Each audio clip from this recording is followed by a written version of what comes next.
In Micah chapter 6, the Lord opens with a call for a solemn hearing, inviting the mountains and strong foundations of the earth to listen as he pleads his case against Israel.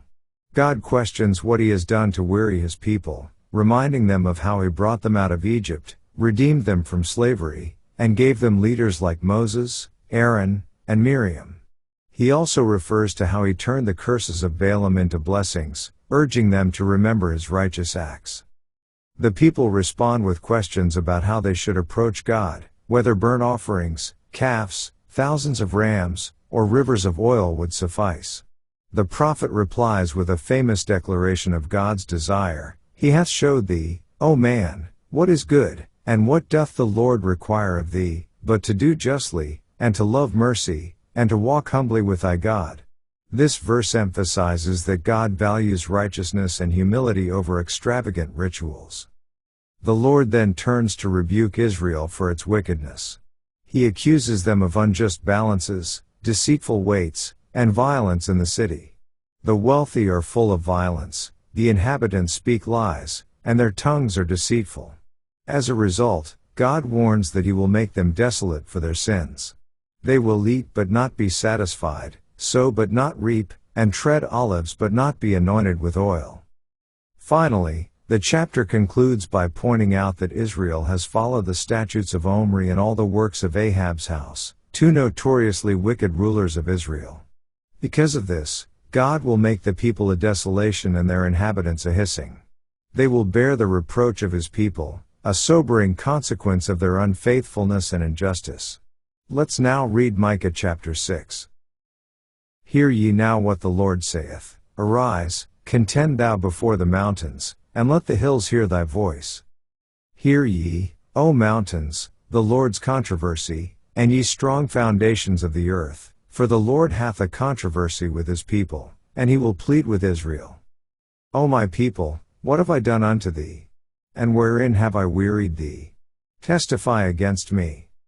For I brought thee up out of the land of Egypt, and redeemed thee out of the house of servants, and I sent before thee Moses, Aaron, and Miriam. O my people, remember now what Balak king of Moab consulted, and what Balaam the son of Beor answered him from Shittim unto Gilgal, that ye may know the righteousness of the Lord. Wherewith shall I come before the Lord, and bow myself before the high God? Shall I come before him with burnt offerings, with calves of a year old? Will the Lord be pleased with thousands of rams, or with 10,000s of rivers of oil? Shall I give my firstborn for my transgression, the fruit of my body for the sin of my soul? He hath showed thee, O man, what is good, and what doth the Lord require of thee, but to do justly, and to love mercy, and to walk humbly with thy God. The Lord's voice crieth unto the city, and the man of wisdom shall see thy name. Hear ye the rod, and who hath appointed it? Are there yet the treasures of wickedness in the house of the wicked, and the scant measure that is abominable? Shall I count them pure with the wicked balances, and with the bag of deceitful weights? For the rich men thereof are full of violence, and the inhabitants thereof have spoken lies, and their tongue is deceitful in their mouth. Therefore also will I make thee sick in smiting thee, in making thee desolate because of thy sins. Thou shalt eat, but not be satisfied, and thy casting down shall be in the midst of thee, and thou shalt take hold, but shalt not deliver, and that which thou deliverest will I give up to the sword.